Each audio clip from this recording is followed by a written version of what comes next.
आध्यात्मिक परिवेश आरंभ है बाबा चौबरंकर विश्व शांति महायज्ञ।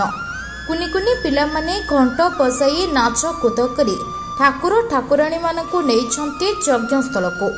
पुरी जिला ब्रह्मगिरी निर्वाचन मंडलीर कृष्णप्रसाद ब्लॉक आलुपाटना ग्राम रे बाबा चौबरंक पीठरे 70तम विश्व शांति महायज्ञ महा आडंबरे आरंभ करा जायछि। एहा 11 दिन धरी चलिबो।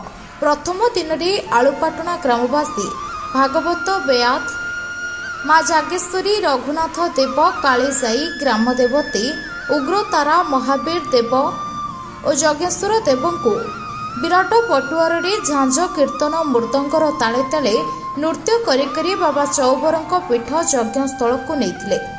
यज्ञस्थल देवी और देवता मानकु नहीं बसाइबा परे अंकुरारोपण कार्यक्रम करा जायतिला।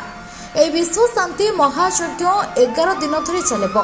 एठारे प्रतिदिन हजार हजार भक्तंकर मागणा प्रसाद सेवनर व्यवस्था करा जिबा सहित बादीपाला ओडिसी नृत्य भलीबॉल क्रिकेट टूर्नामेंट सहित प्रतिदिन संध्यारे सांस्कृतिक कार्यक्रम परिवेषण करा जाउछि।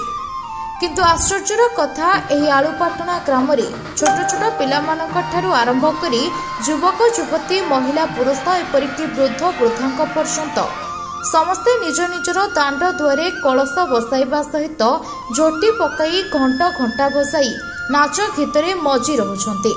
आलुपाटना ग्रामटी आध्यात्मिक परिवेश सृष्टि हेबा सहित देवभूमि भाव में प्रस्फुटित होइछि। आश्चर्यर विषय एही ग्राम रे 11 दिन पर्यंत आमिष पशिब नाही। पियाज रसुण व्यवहार निषेध करा जिबा सहित आबाल वृद्ध वनिता मोबाइल ठारू दूरे रही विश्व शांति महायज्ञ रे निजको नियोजित करबा सहित परिवेश को श्रृंखलित रखिबारे सहयोग करिवे। एथि सहित मद्यपान करी आसुथिबा व्यक्ति मानकु यज्ञस्थल को केवल नुहे आलुपाटना ग्राम को प्रवेश कराई दिया जिवो नाही बोली ग्राम सभापति रविंद्र कुमार जेना जणाइछन्ति।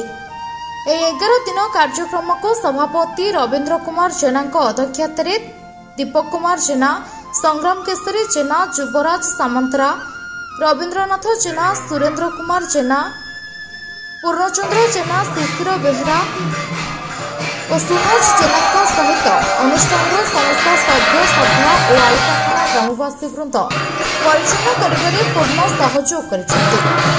रमेश रिपोर्ट संभव टाइम्स।